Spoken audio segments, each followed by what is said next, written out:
Di sini ada kekeliruan kehilafan dari tim kami yang melakukan penangkapan. Atas kehilafan ini kami mohon dapat dimaafkan.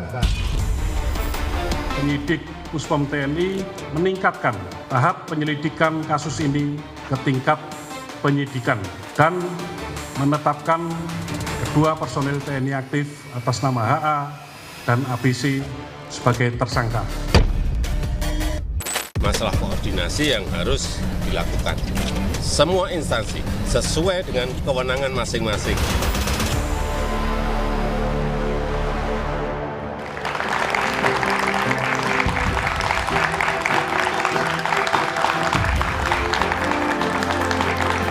Kasus dugaan korupsi yang melibatkan Kepala Basarnas Marsdia Henry Alfiandi menuai polemik dan menjadi perbincangan publik. Pasalnya ada kesan tarik-menarik kewenangan penanganan kasus korupsi yang melibatkan perwira TNI ini. Komisi Pemberantasan Korupsi atau KPK sudah menetapkan Henry sebagai tersangka dalam kasus ini. Namun belakangan KPK mengaku kilaf dan meminta maaf pada TNI. Ini dilakukan setelah sejumlah perwira TNI menyambangi gedung Komisi Anti Rasuah ini. TNI kekeh kasus korupsi yang melibatkan Henry harus ditangani Puspom TNI. Sebenarnya siapa yang berwenang menangani kasus korupsi Henry? Dan apakah ada garansi Puspom TNI akan profesional dalam menangani kasus dugaan korupsi yang melibatkan perwira TNI? Inilah satu meja The Forum, siapa berwenang adili korupsi anggota TNI?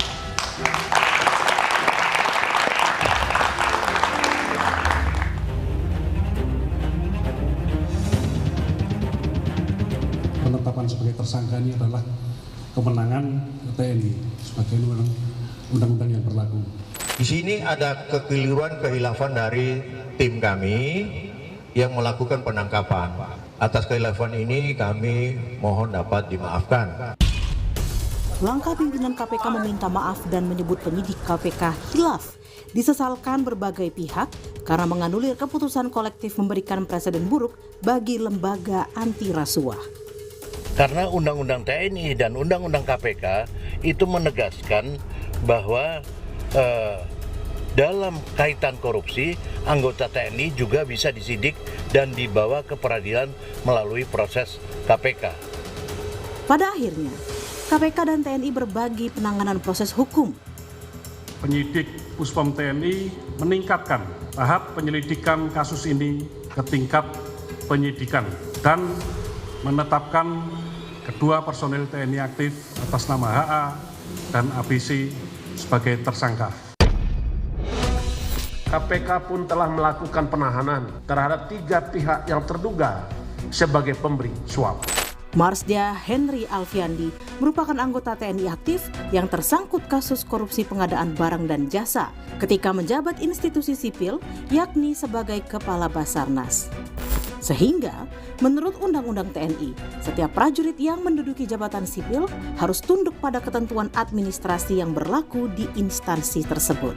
Termasuk tunduk pada peradilan militer saat pelanggaran hukum militer dan tunduk pada hukum peradilan umum dalam pelanggaran hukum pidana umum. Di sisi lain, dugaan suap yang menyeret ke Basarnas Marsdia Henry Alfiandi dinilai menunjukkan kelemahan pengawasan dari Kemenko Polhukam dan Kementerian Pertahanan terhadap anggota TNI aktif yang diperbantukan di institusi lain. Alhasil, Presiden berjanji akan mengevaluasi penempatan jabatan sipil, terutama yang diisi personel militer aktif. Semuanya akan dievaluasi, tidak hanya masalah itu, semuanya. Karena kita tidak mau lagi di tempat-tempat yang sangat penting terjadi penyelewengan korupsi.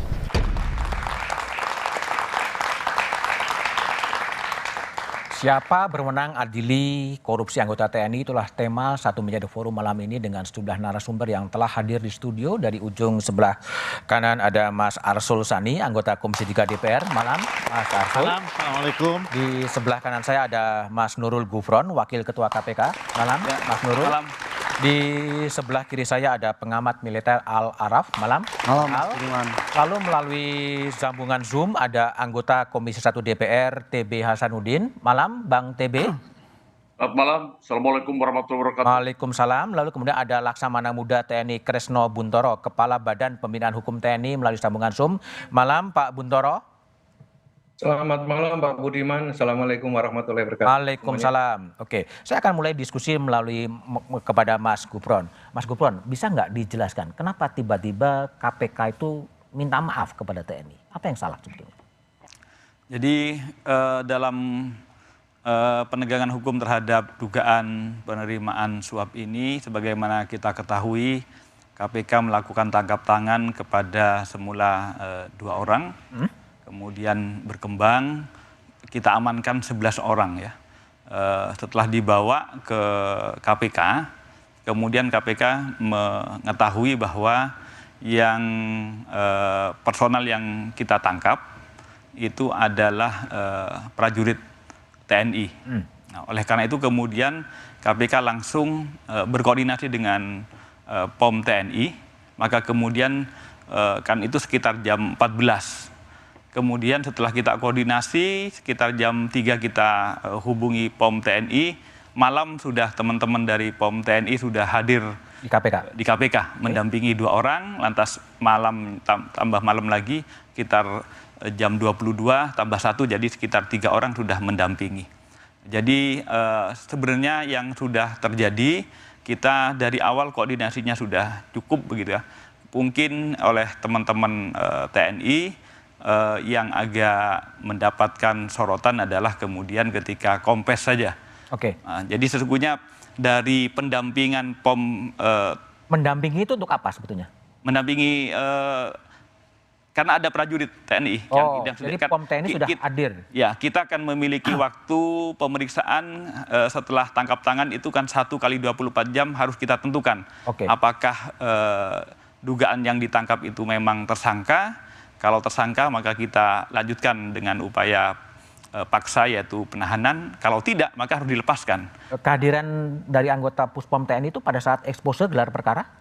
Mulai pada saat pemeriksaan malam itu sekitar jam 20 sampai dilakukan expose sekitar jam 11 siang itu.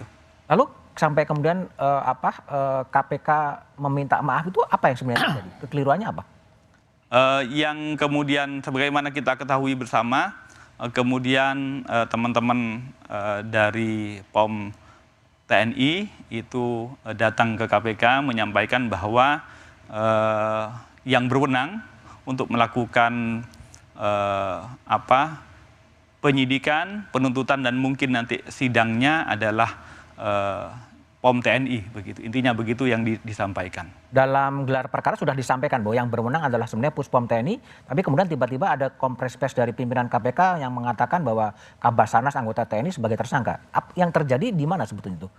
Sebenarnya pada saat expose sudah disampaikan bahwa secara material 5 orang tersebut adalah memenuhi syarat untuk kemudian ditersangkakan. Tetapi karena wilayah sipilnya KPK itu adalah untuk yang 3 orang, maka kemudian ditegaskan juga sebenarnya untuk yang 2 orang yang untuk personal TNI kita limpahkan kepada POM TNI untuk menindaklanjutinya, yaitu proses penyidikan dan penuntutan lebih lanjut.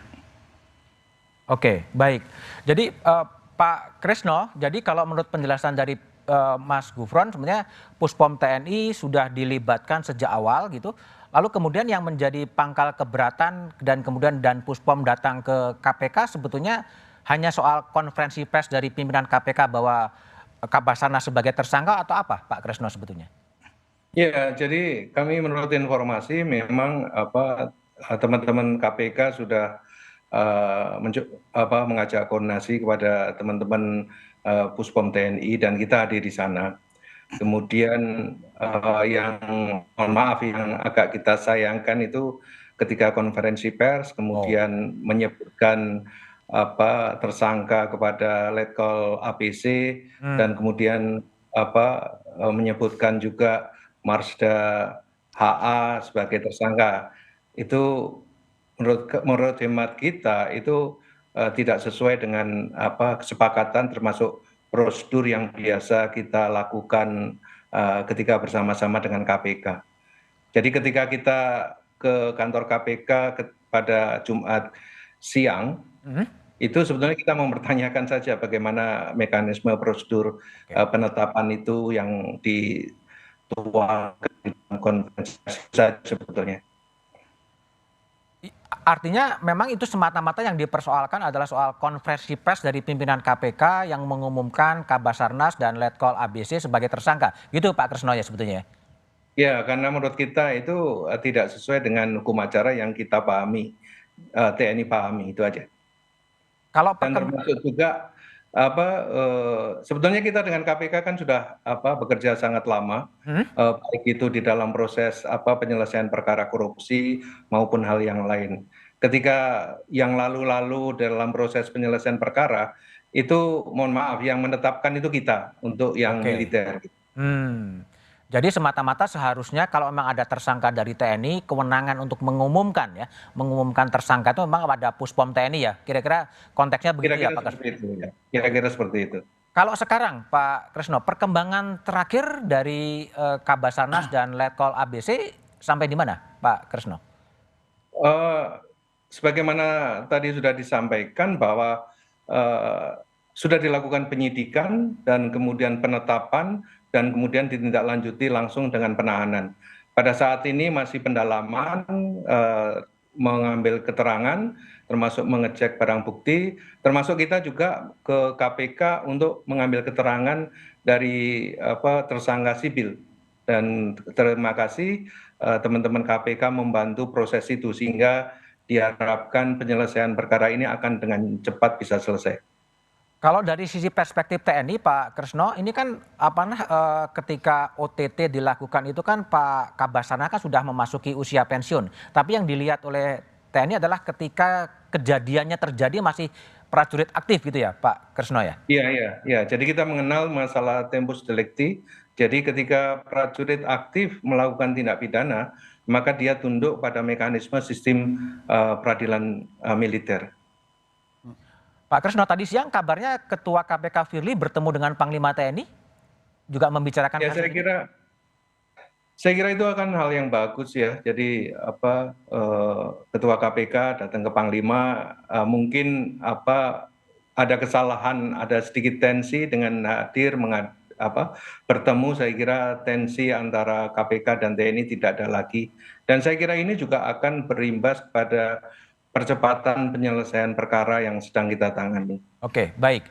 Al-Araf, gimana Anda lihat sampai kemudian KPK minta maaf, kan kemudian kemudian diumumkan juga bahwa Kabasarnas sebagai tersangka oleh Puspom TNI. Apa yang sebenarnya terjadi di situ? Ya, pertama menurut saya KPK tidak perlu minta maaf. Tidak perlu. Penanganan ini karena KPK memiliki otoritas yang penuh dalam mengungkap satu kejahatan korupsi dengan landasan hukum yang kuat.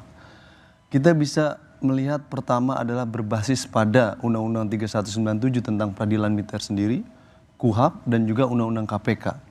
Di dalam satu kejahatan yang terjadi, baik itu misalkan salah satu ada korupsi, kalau pelaku itu tunduk dalam yurisdiksi peradilan umum dan peradilan militer, dalam arti pelakunya adalah pelaku sipil dan pelaku militer, maka proses peradilannya harus dilakukan melalui peradilan umum.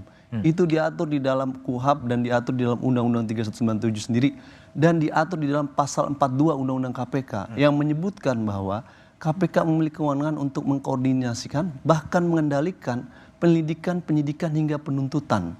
Kecuali, Mas, kalau ada keputusan dari Menteri Pertahanan yang menyebutkan bahwa kasus tersebut ditarik untuk kepentingan peradilan militer. Sampai sekarang kan Pak Prabowo, Menteri Pertahanan, tidak membuat keputusan untuk menarik bahwa kasus tersebut diadili dalam peradilan militer. Itu artinya KPK sampai sekarang harusnya bisa menyelesaikan kasus ini melalui peradilan umum. Tidak ada yang salah dalam proses yang dilakukan oleh KPK kalau basisnya berdasarkan Undang-Undang Peradilan Militer 3197, Undang-Undang KPK sendiri, bahkan KUHP. Jadi menurut saya, demi menegakkan konstitusi, dengan dasar azas prinsip persamaan di hadapan hukum, siapapun dia, warga negara di Indonesia, tidak mengenal status sosialnya, baik dia presiden, baik dia menteri, baik dia anggota DPR, baik dia wartawan ataupun dia anggota TNI aktif sendiri, harus ke peradilan umum. Harus diadili dalam persamaan di hadapan hukum, dan dalam peradilan umum yang sama. Itu prinsip dasar dalam konstitusi. Oke, usai menuai polemik proses hukum Kabasarnas Marsdia Henry Alfiandi kini ditangani oleh Puspom TNI. Tapi apakah kemudian setiap pelanggaran yang oleh prajurit TNI harus bermuara ke pengadilan militer atau ke peradilan umum? Kita diskusikan setelah jeda berikut ini.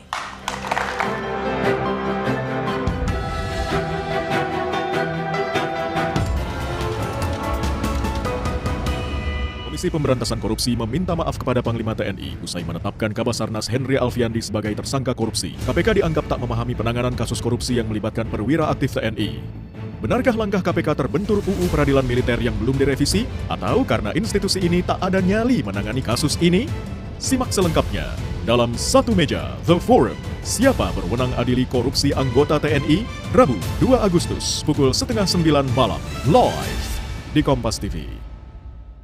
Komisi Pemberantasan Korupsi meminta maaf kepada Panglima TNI usai menetapkan Kabasarnas Henry Alfiandi sebagai tersangka korupsi. KPK dianggap tak memahami penanganan kasus korupsi yang melibatkan perwira aktif TNI. Benarkah langkah KPK terbentur UU Peradilan Militer yang belum direvisi? Atau karena institusi ini tak ada nyali menangani kasus ini?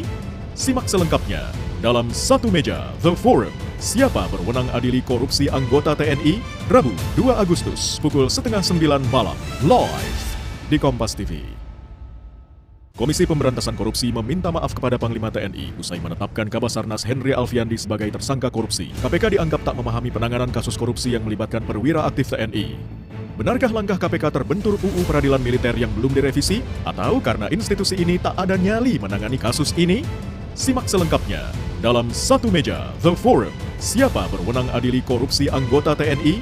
Rabu 2 Agustus pukul 8:30 malam. Live di Kompas TV. Komisi Pemberantasan Korupsi meminta maaf kepada Panglima TNI usai menetapkan Kabasarnas Henry Alfiandi sebagai tersangka korupsi. KPK dianggap tak memahami penanganan kasus korupsi yang melibatkan perwira aktif TNI. Benarkah langkah KPK terbentur UU Peradilan Militer yang belum direvisi? Atau karena institusi ini tak ada nyali menangani kasus ini? Simak selengkapnya dalam Satu Meja The Forum. Siapa berwenang adili korupsi anggota TNI? Rabu 2 Agustus pukul 8:30 malam. Live di Kompas TV.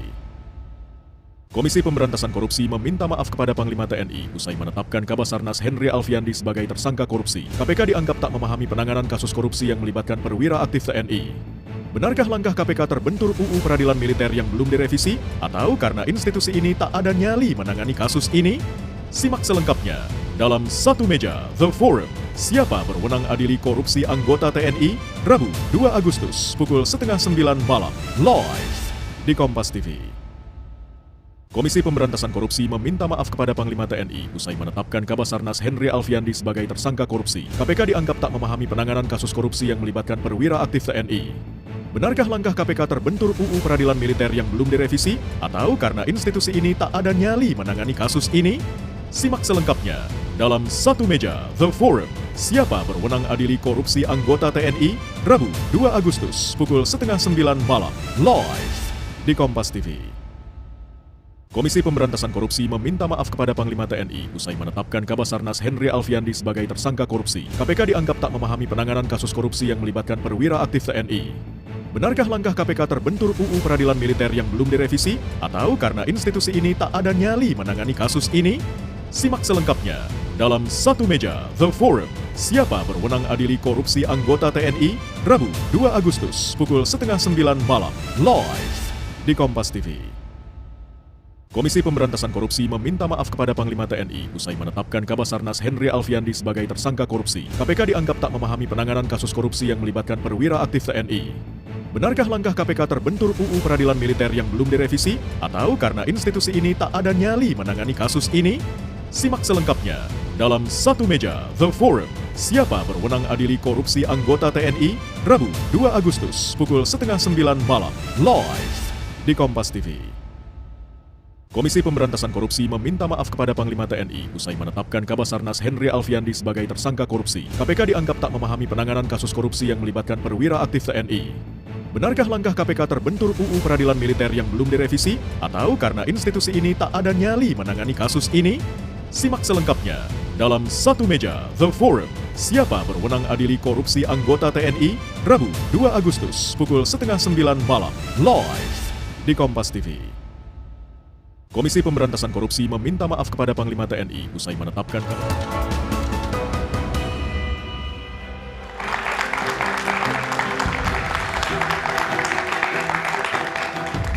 Masih bersama saya Budiman Tanurjo di Satu Meja The Forum. Mas Arsul, saya ingin tanya dalam perspektif Mas Arsul sebagai Komisi 3 yang mengawasi KPK. Ini sampai terjadi polemik di ruang publik sampai kemudian KPK meminta maaf kepada TNI dan menimbulkan tafsir. Sebetulnya menurut evaluasi Mas Arsul apa yang sebenarnya terjadi di sini?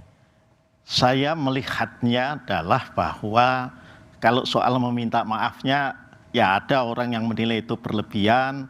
Tetapi bagi saya itu bukan hal besar sebetulnya ya. Jadi saya tidak ingin memperdebatkan apakah perlu minta maaf atau tidak. Tapi ini sebuah kasus hukum. Karena itu kita harus lihatnya dari ketentuan hukum, Mas, ya. Jadi saya melihat paling tidak harusnya ada 4 undang-undang yang kita lihat secara bersamaan. Ya, tidak secara sektoral dari kacamata masing-masing. Pertama tentu kita harus lihat undang-undang KPK.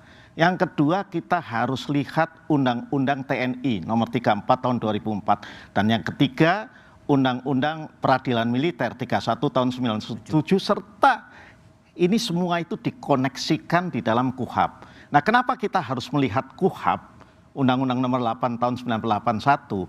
Karena di dalam Undang-Undang KPK tidak diatur. Kalau terjadi peristiwa korupsi yang koneksitas, ada orang sipil dan ada orang militernya itu nggak diatur. Maka karena nggak diatur harus lihat kepada KUHAP. Nah dalam konteks pertanyaan Mas Budiman tadi yang saya lihat ya, memang KPK ada offside-nya. Offside? Ya, offside. Gimana ibarat main bola itu. Offside-nya bukan ketika melakukan OTT menurut saya ataupun kemudian kemudian memproses kasus itu, tetapi ketika mengumumkan dan menetapkan itu saja. Menetapkan prajurit TNI. Iya. Okay. Nah harusnya menurut saya kalau kita melihat pada pasal 89 KUHAP itu ya, maka kemudian setelah terjadi itu harus kemudian dibentuk tim tetap. Tapi tim tetap ini harusnya sudah terbentuk ya. Yang sudah terbentuk itu karena ada institusi Jampitmil itu kan tentu di kejaksaan. Tetapi apakah tim tetap penyidik itu terbentuk misalnya dengan di Polri atau di KPK, saya belum lihat. Mungkin nanti Mas Supron yang bisa menjelaskan. Nah kalau kita mengacu pada pasal 89 KUHAP itu, maka yang berhak menetapkan yang berhak menetapkan sebagai tersangka itu adalah tim tetap itu. Tim tetap itu terdiri dari siapa? Penyidik, dalam hal ini menurut saya penyidik KPK dan Puspom sebagai penyidik militer plus auditor atau auditor tinggi militer, itulah yang menetapkan ya. Dan kemudian seperti yang Al sampaikan, arah peradilannya itu nanti pada prinsipnya kalau kita mengacu apalagi pada pasal 65 Undang-Undang TNI, walaupun ini belum operasi penuh ya, karena ada pasal 67, itu adalah arah peradilan umum ya, bukan militer. Tapi kalau yang sekarang kita baca ini mudah-mudahan bacaan saya salah ya. Ini kan sepertinya seolah-olah yang kita tangkap, yang sipil diproses KPK, yang militer diproses oleh saat ini oleh Puspom yang nanti ujungnya ke peradilan militer. Maka kalau benar ini yang terjadi, itu sudah keluar dari prinsip yang diletakkan oleh Undang-Undang Kekuasaan Kehakiman kita, yaitu bahwa peradilan itu ya harus murah, cepat, sederhana. Ini menjadi tidak sederhana nanti. Itu loh. Nah jadi menurut saya baik KPK maupun Puspom TNI ini nanti ini harus kemudian kembali kepada KUHAP. Pasal 89 ayat 2 dan seterusnya. Tentang peradilannya segala macam itu semua sudah diatur dalam KUHAP. Baik. Saya ke Pak TB Hasanuddin, anggota Komisi 1 dari PDI Perjuangan. Pak TB, jadi ini muara ya setelah kemudian tersangka KPK menetapkan 3 tersangka sipil dan kemudian Puspom TNI menetapkan 2 tersangka dari prajurit TNI. Ini arahnya kepada koneksitas atau arahnya kepada peradilan militer kalau yang dinilai oleh Pak TB? begini, saya akan mencoba menjelaskan dulu tentang status prajurit TNI yang ada di lembaga sipil. Ya. Dalam pasal 7 Undang-Undang Nomor 34 Tahun 2004 itu tentang tupoksi TNI clear, ya. Ada yang namanya operasi militer selain perang.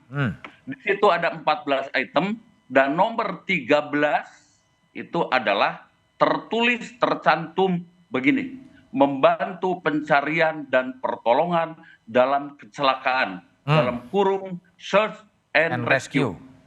Oke, atas dasar undang-undang itulah pemerintah kemudian membentuk sebuah badan ya dengan Kepres namanya Basarnas. Begitu. Nah, penempatan prajurit TNI aktif di Basarnas sudah sesuai dengan aturan perundang-undangan. Jadi tidak perlu dievaluasi lagi seperti yang disampaikan oleh Bapak Presiden ya. Yang perlu dievaluasi itu adalah tadi sistem koordinasinya. Ya, Saya ingin menjelaskan juga tentang pasal 65 dari Undang-Undang TNI. Ya, terutama ayat 2. Prajurit dalam ini prajurit TNI aktif tunduk kepada kekuasaan peradilan militer dalam hal pelanggaran hukum pidana militer dan tunduk kepada kekuasaan peradilan umum dalam hal pelanggaran hukum pidana umum yang diatur dengan undang-undang. Oke, belum selesai ya. Karena waktu itu saya juga ikut ya atas nama pemerintah membentuk undang-undang ini ya, undang-undang tentang TNI. Jadi saya masih hafal situasi waktu itu ada pro dan kontra tentang pelanggaran umum itu untuk prajurit TNI itu pro dan kontra, ada yang di umum atau di peradilan militer. Akhirnya lahirlah pasal 74 ya ayat 2. Selama undang-undang peradilan militer yang baru, saya ulangi lagi, yang baru belum dibentuk, tetap tunduk pada ketentuan Undang-Undang Nomor 31 Tahun 1097. Jadi Pak TB, kalau penjelasannya begitu, kalau menurut Jenderal TB, apa yang berwenang sekarang siapa untuk mengadili apa? Sekarang belum ada undang-undang yang baru mengatur kepada 74. Berarti untuk tindakan pidana umum maupun tindakan pidana militer untuk prajurit TNI aktif itu tetap di peradilan militer. Di peradilan militer, begitu. Nah, saya akan menambahkan soal OTT, ya. Ya, saya berdasarkan pengalaman saja. Bukan OTT, tapi saya sebut tanpa O, TT sajalah. Tangkap tangan. Tangkap tangan. Katakanlah terjadi begini, di sebuah pasar ada copet, lalu ditangkap. Setelah ditangkap, lalu diketahui bahwa dia prajurit TNI. Ya sudah, serahkan ke Puspom pada POM TNI. Kalau OTT itu ada operasi tangkap tangan. Yang namanya operasi tangkap tangan itu memerlukan perencanaan, kemudian juga waktu, kemudian juga mungkin evaluasi berkala dan tentu dana. Nah, yang ini ya, tentu ketika target operasi itu prajurit TNI, harusnya KPK segera berkoordinasi dengan penyidik TNI. Begitu. Ya, clear, baik. Kalau menurut hemat saya. Jadi muaranya ke Al, gimana Al? Jadi gimana? Peradilan militer. Apa yang disampaikan oleh Pak TB Hasanuddin itu basis asumsinya menggunakan undang TNI, kalau kejahatannya itu terjadi murni pelakunya hanya TNI. Hanya TNI. Tapi itu dipakai undang-undang TNI bisa masuk. Dalam satu kejahatan yang terjadi dalam Basarnas, pelakunya itu ada sipil ada dan militer. TNI. Ya, oleh karena itu basis yang dipakai adalah di Undang-Undang Nomor 3197. Jadi kita nggak pakai Undang-Undang TNI 34 2004. Yang kita pakai adalah Undang-Undang 3197 tentang peradilan militer yang menyebutkan dalam sebuah kejahatan yang terjadinya pelaku militer dan pelaku sipil, maka mekanismenya adalah melalui peradilan umum dengan dasar koneksitas. Undang-Undang 3197 diperkuat oleh KUHAP yang tadi disebut oleh Pak Asrul, pasal 89 yang menyebutkan kalau terjadi kejahatan pelakunya sipil dan pelakunya militer, maka peradilan yang digunakan adalah peradilan umum. Ditegaskan juga hanya akan bisa koneksitas itu di dalam peradilan militer kalau ada keputusan Menteri Pertahanan, pengecualian gitu. Sampai sekarang kan nggak ada keputusan Menteri Pertahanan untuk menarik kasus tersebut ke dalam peradilan militer.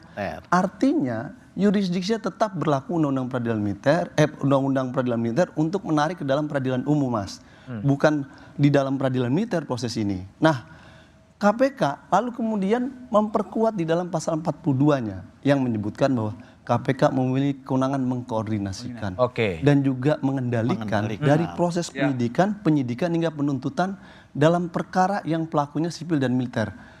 Kalau sebuah lembaga penegakan hukum memiliki otoritas penyidikan dan juga penuntutan, maka dia punya otoritas kewenangan untuk menetapkan tersangka terhadap siapapun. Oleh karena itu KPK memiliki otoritas penuh dalam pelaku kejahatan seperti ini gitu. Ini menerapkan asumsi di hadapan hukum. Jadi yang dipakai Pak TB Hasanuddin itu jika dan kalau pelakunya hanya TNI dalam satu kejahatan gitu. Baik. Karena saya belum selesai menjelaskannya. Ya sebentar Pak TB, di segmen berikutnya bisa dijelaskan menanggapi Al-Araf ya. Jadi bagaimana kalau versi Pak TB Hasanuddin dan juga nanti Pak Kresno setelah jeda berikut ini.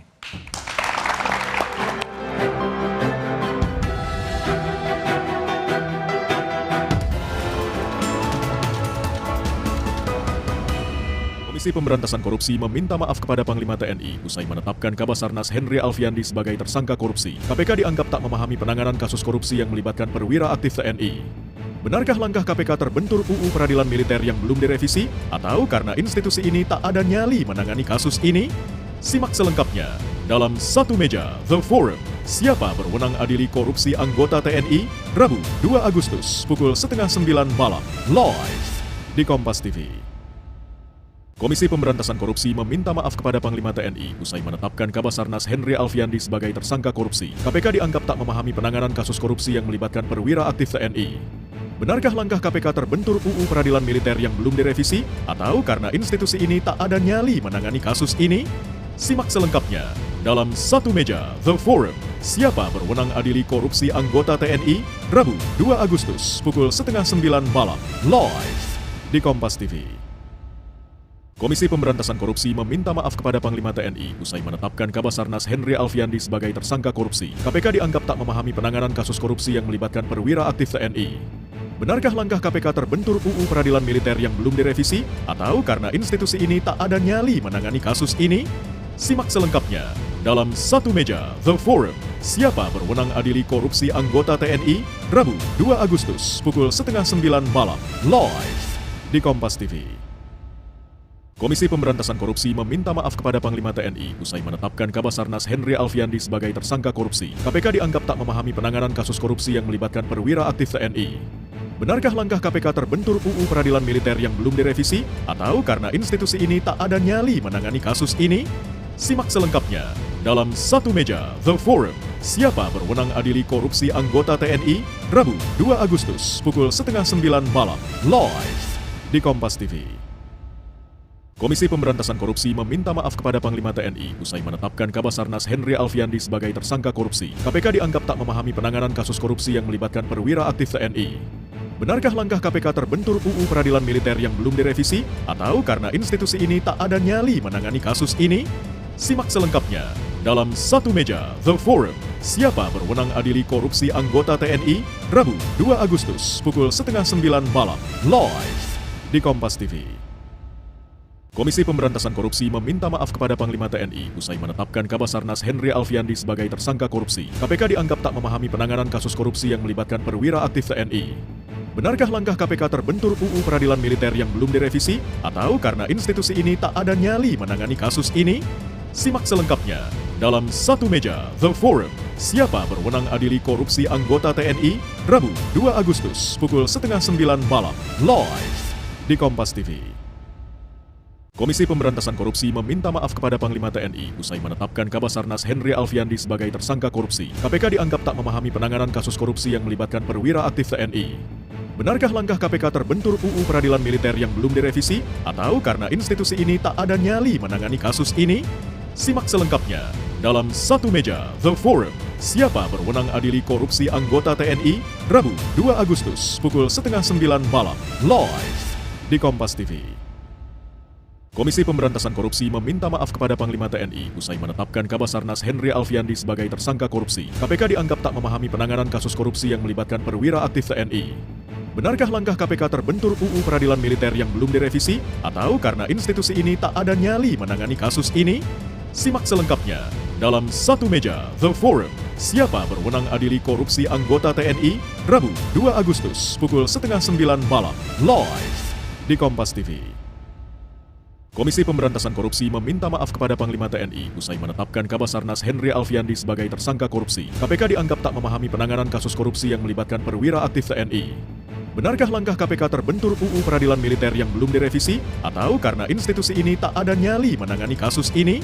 Simak selengkapnya dalam Satu Meja The Forum. Siapa berwenang adili korupsi anggota TNI? Rabu 2 Agustus pukul 8:30 malam live di Kompas TV. Komisi Pemberantasan Korupsi meminta maaf kepada Panglima TNI usai menetapkan Kabasarnas Henry Alfiandi sebagai tersangka korupsi. KPK dianggap tak memahami penanganan kasus korupsi yang melibatkan perwira aktif TNI. Benarkah langkah KPK terbentur UU Peradilan Militer yang belum direvisi? Atau karena institusi ini tak ada nyali menangani kasus ini?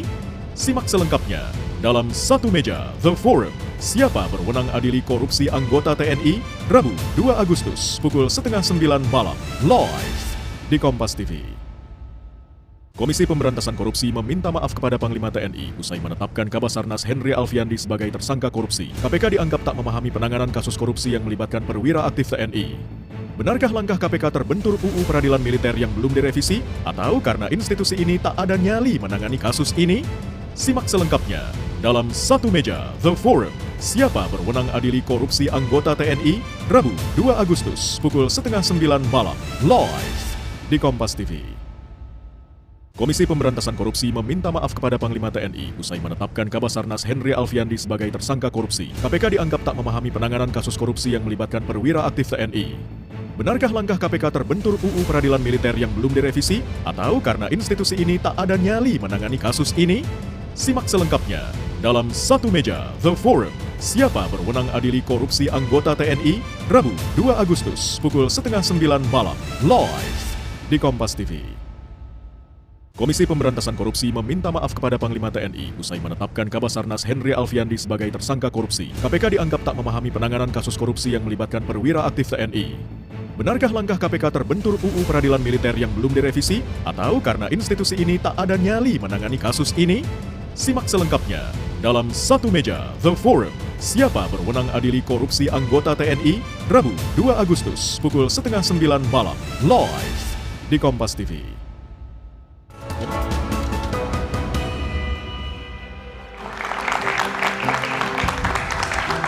Masih bersama saya Budiman Tanurjo di Satu Meja The Forum. Saya ke Laksamana Muda TNI Kresno Buntoro. Pak Kresno, bagaimana TNI memastikan bahwa kasus dari Kabasarnas ini tidak seperti kasus helikopter, Pak? Jadi publik masih bertanya-tanya kasus itu. Gimana TNI meyakinkan itu, Pak?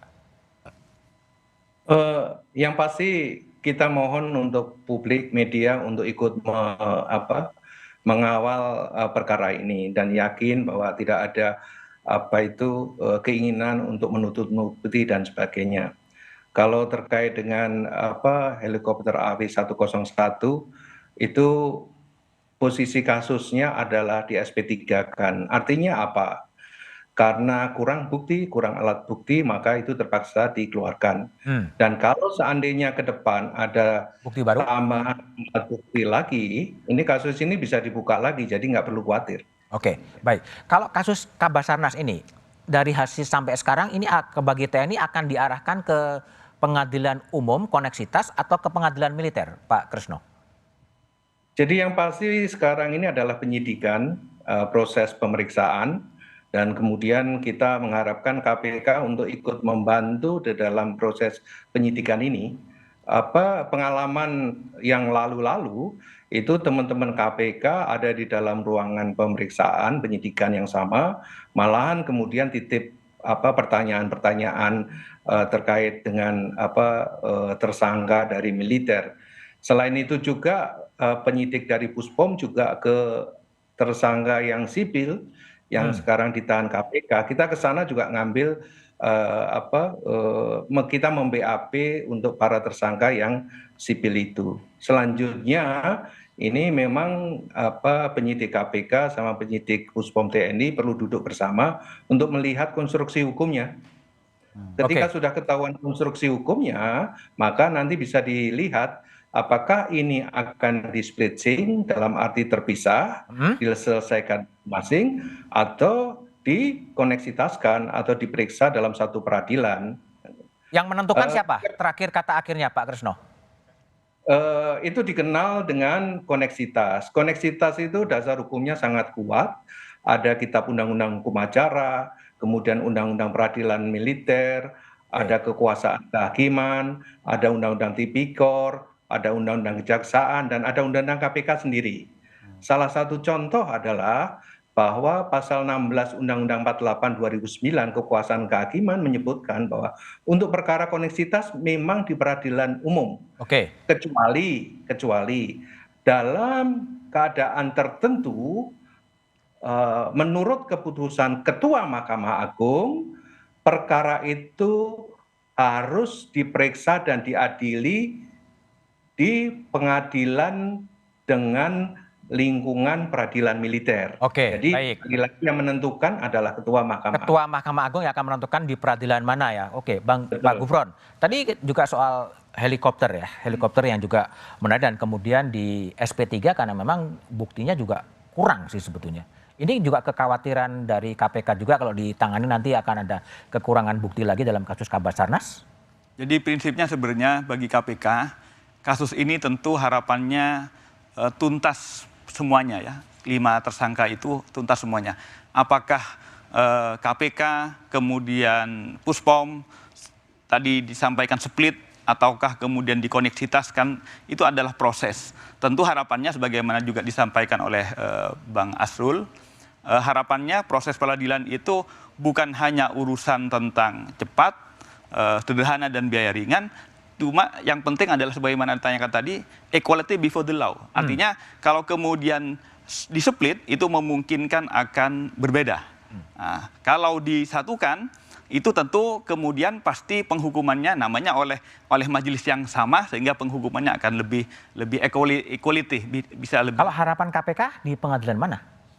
Kita sebenarnya berharap namanya sebagaimana ini kan sudah difasilitasi oleh pasal 8 KUHP ya. Tentu harapannya proses CD ini akan berkembang di titik mana tertentu, harapannya tentu pada koneksitas karena itu yang akan memberikan keterbukaan bagi semua pihak.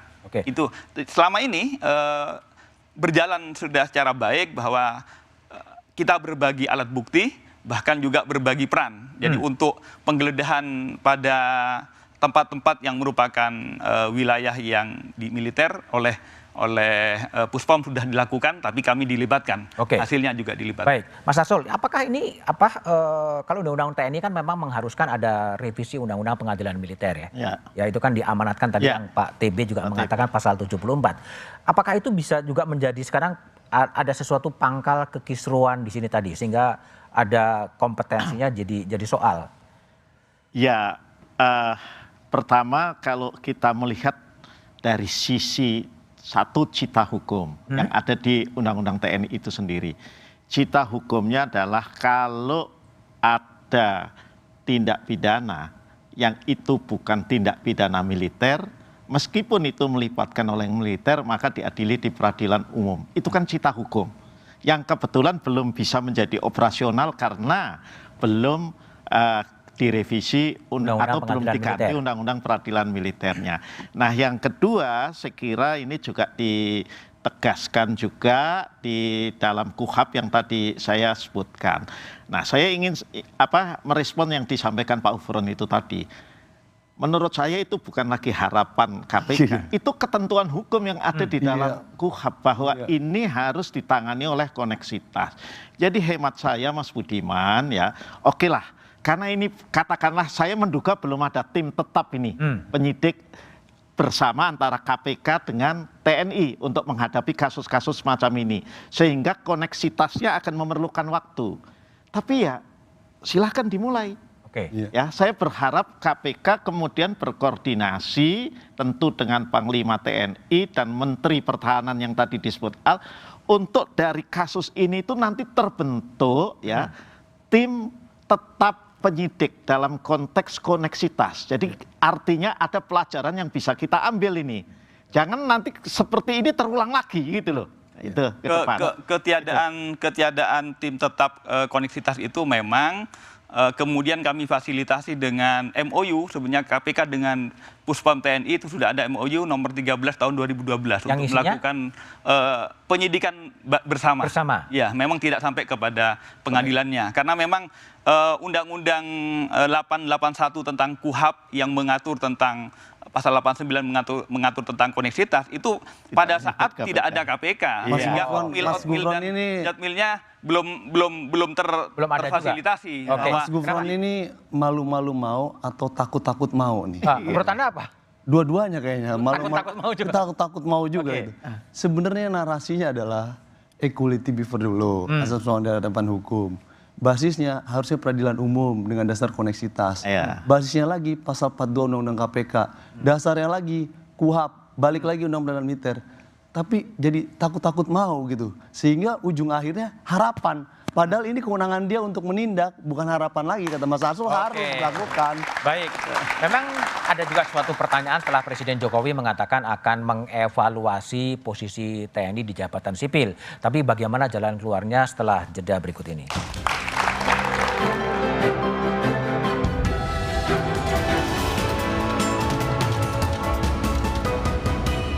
Komisi Pemberantasan Korupsi meminta maaf kepada Panglima TNI usai menetapkan Kabasarnas Henry Alfiandi sebagai tersangka korupsi. KPK dianggap tak memahami penanganan kasus korupsi yang melibatkan perwira aktif TNI. Benarkah langkah KPK terbentur UU Peradilan Militer yang belum direvisi? Atau karena institusi ini tak ada nyali menangani kasus ini? Simak selengkapnya dalam Satu Meja The Forum. Siapa berwenang adili korupsi anggota TNI? Rabu 2 Agustus pukul 8:30 malam live di Kompas TV. Komisi Pemberantasan Korupsi meminta maaf kepada Panglima TNI usai menetapkan Kabasarnas Henry Alfiandi sebagai tersangka korupsi. KPK dianggap tak memahami penanganan kasus korupsi yang melibatkan perwira aktif TNI. Benarkah langkah KPK terbentur UU Peradilan Militer yang belum direvisi? Atau karena institusi ini tak ada nyali menangani kasus ini? Simak selengkapnya dalam Satu Meja The Forum. Siapa berwenang adili korupsi anggota TNI? Rabu 2 Agustus pukul 8:30 malam live di Kompas TV. Komisi Pemberantasan Korupsi meminta maaf kepada Panglima TNI usai menetapkan Kabasarnas Henry Alfiandi sebagai tersangka korupsi. KPK dianggap tak memahami penanganan kasus korupsi yang melibatkan perwira aktif TNI. Benarkah langkah KPK terbentur UU Peradilan Militer yang belum direvisi? Atau karena institusi ini tak ada nyali menangani kasus ini? Simak selengkapnya dalam Satu Meja The Forum. Siapa berwenang adili korupsi anggota TNI? Rabu 2 Agustus pukul 8:30 malam live di Kompas TV. Komisi Pemberantasan Korupsi meminta maaf kepada Panglima TNI usai menetapkan Kabasarnas Henry Alfiandi sebagai tersangka korupsi. KPK dianggap tak memahami penanganan kasus korupsi yang melibatkan perwira aktif TNI. Benarkah langkah KPK terbentur UU Peradilan Militer yang belum direvisi? Atau karena institusi ini tak ada nyali menangani kasus ini? Simak selengkapnya dalam Satu Meja The Forum. Siapa berwenang adili korupsi anggota TNI? Rabu 2 Agustus pukul 8:30 malam live di Kompas TV. Komisi Pemberantasan Korupsi meminta maaf kepada Panglima TNI usai menetapkan Kabasarnas Henry Alfiandi sebagai tersangka korupsi. KPK dianggap tak memahami penanganan kasus korupsi yang melibatkan perwira aktif TNI. Benarkah langkah KPK terbentur UU Peradilan Militer yang belum direvisi? Atau karena institusi ini tak ada nyali menangani kasus ini? Simak selengkapnya dalam Satu Meja The Forum. Siapa berwenang adili korupsi anggota TNI? Rabu 2 Agustus pukul 8:30 malam live di Kompas TV.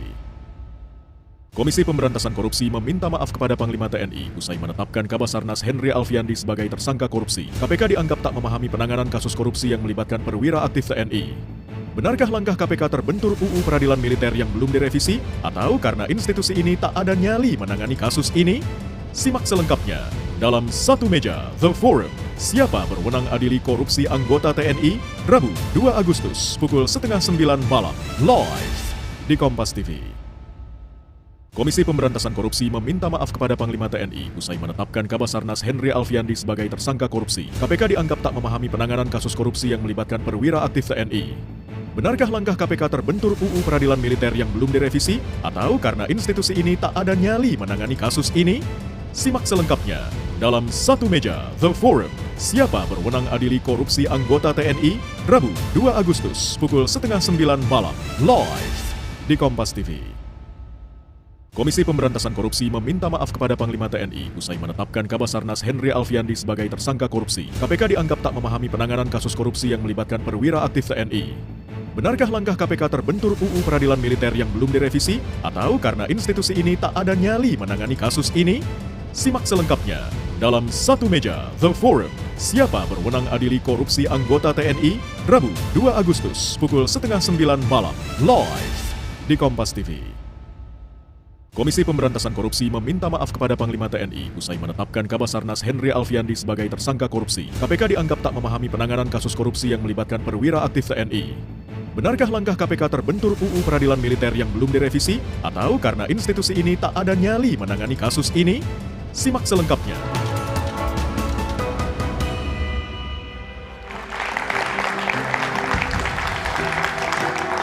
Masih bersama saya Budiman Tanterjo di Satu Meja The Forum. Saya ke Laksamana Muda TNI Kresno Buntoro. Pak Kresno, bagaimana kemudian TNI atau proses-proses di Puspom TNI ketika nanti peradilan akan berujung, apakah di koneksitas ataukah di peradilan militer, bisa mewujudkan rasa keadilan kepada publik, karena publik masih agak ragu-ragu kan ada pengalaman-pengalaman yang terdahulu. Bagaimana Pak Kresno? Ya, Pak Budiman, jadi sekarang ini tahapnya adalah penyidikan, pemeriksaan saksi dan pengumpulan alat bukti, dan ketika nanti sudah dianggap cukup, yang pasti kita punya waktu 200 hari. 200 hari? Ya, sesuai dengan KUHP juga ada tahap-tahapannya. 20 hari pertama, kalau kurang nanti diperpanjang dan seterusnya. Dan perlu saya sampaikan di sini bahwa pada saat ini untuk Marsdia TNI HA itu mendapatkan bantuan hukum karena yang bersangkutan diancam sanksi lebih dari 5 tahun. Bantuan hukum itu dari TNI dan bantuan hukum dari law firm dari luar. Oke. Jadi ini juga sebetulnya perlu diketahui oleh yang lain bahwa law firm dari luar itu bisa mendampingi prajurit TNI ketika tahap penyidikan sampai nanti di persidangan.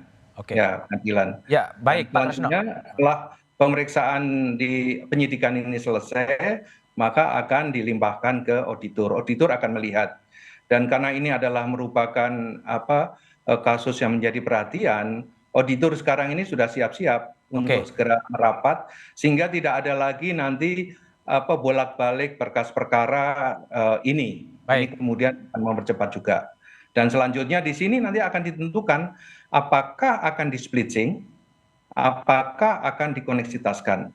Koneksitas berdasarkan pasal 89 KUHP itu sebenarnya tim tetap sudah dibentuk dan sekarang ini sudah memeriksa 4 perkara. Ya, baik Pak Kresno. Pak TB, jadi salah satu isu yang juga mengemukat saatnya mungkin ini momentum untuk melakukan perubahan terhadap Undang-Undang Pengadilan Militer yang juga itu amanah dari Undang-Undang TNI. Sekarang momentum yang tepat untuk melakukan revisi terhadap Undang-Undang Peradilan Militer? Ya, menurut hemat saya bisa jadi, ya.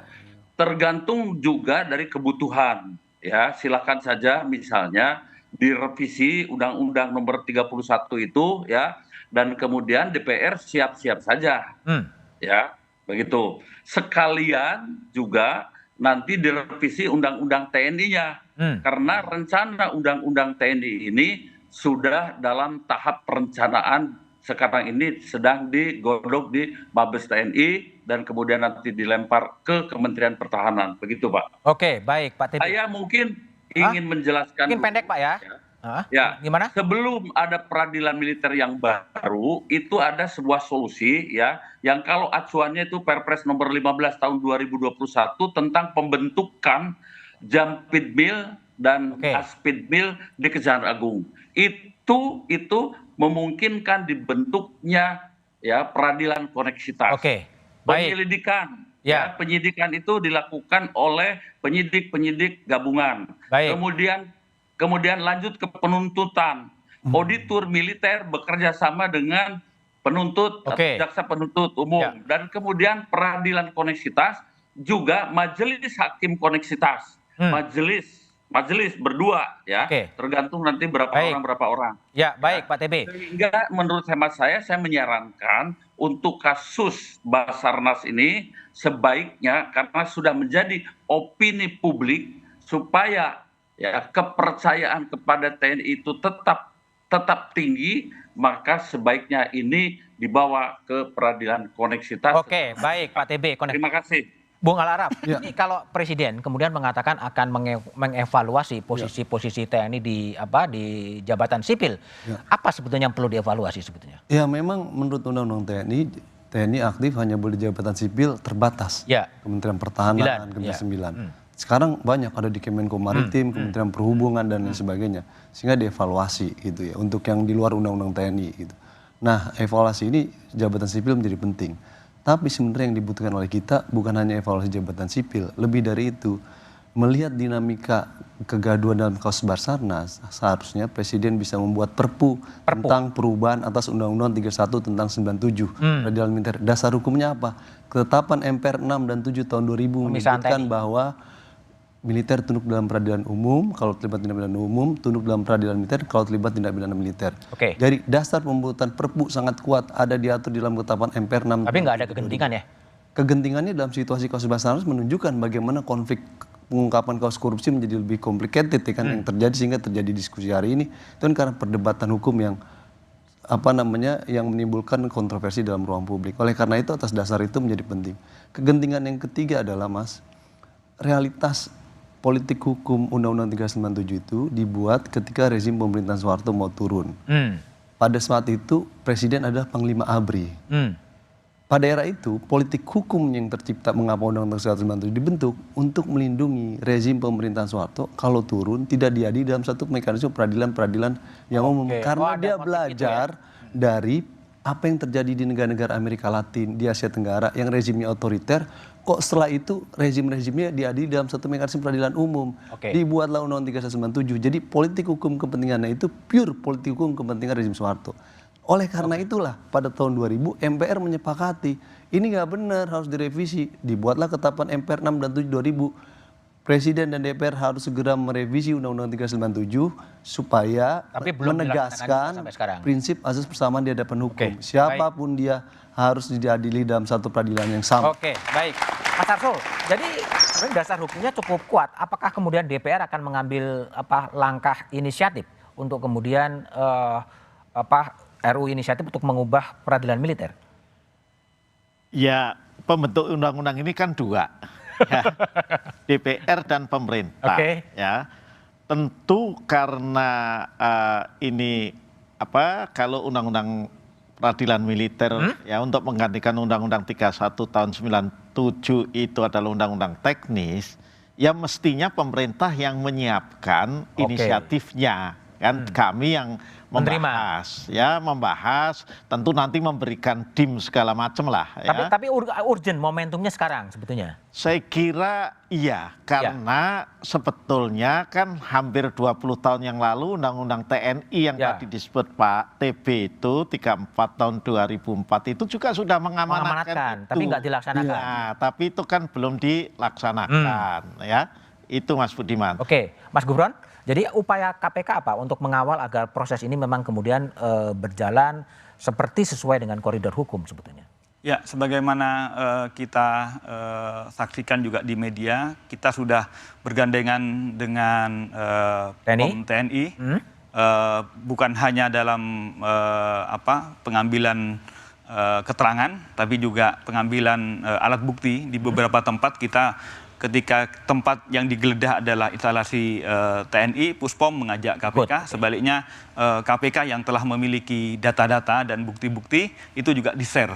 Ini yang kita lakukan dan kami berharap media bersama masyarakat terus mengawal kegiatan penegakan hukum ini, dan kami juga berharap memang momen ini adalah momen yang perlu kita ambil hikmah ke depan, bahwa koneksitas itu selama ini karena KUHP pasal 89 masih mengetahui ataupun struktur ketatanegaraan di bidang hukum itu hanya penuntutnya adalah jaksa, sementara KPK baru lahir sejak 2002, itu belum terakomodir. Ini kemudian perlunya bahwa kemudian tim koneksitas, tim tetap itu juga mengakomodir jika untuk tidak pidana korupsi, tim tetapnya itu dari KPK. Oke, terakhir pendek, Asep Guntur jadi mundur dari KPK? Beliau secara gentle memang menyerahkan surat pengunduran diri dan KPK segenap pimpinan menyepakati untuk menolak permohonan pengunduran diri tersebut. Dan Asep Guntur tetap berada di tugas di KPK sekarang? Tetap sebagai Direktur Penyidikan sekaligus juga PLT Penindakan. Oke, baik Mas Arsul, terima kasih. Mas Gufron, terima kasih. Mas Alarat. Orang kayak Asep Guntur jangan mundur. Dia dibutuhkan di KPK. Namanya Guntur. Oke, Pak Kresno, terima kasih. Jenderal TB, terima kasih telah bergabung di Satu Meja The Forum. Terima kasih. Sejak reformasi, sejumlah lembaga survei menyebut citra TNI selalu terbaik di mata publik. Penanganan kasus dugaan suap yang melibatkan Kepala Basarnas bisa jadi batu ujian terhadap TNI. Peradilan yang transparan dan akuntabel terhadap semua pihak harus bisa dipastikan berjalan. Pengadilan koneksitas bisa jadi satu jalan. Demikian Satu Meja The Forum malam ini. Sampai jumpa pekan depan. Selamat malam dan terima kasih.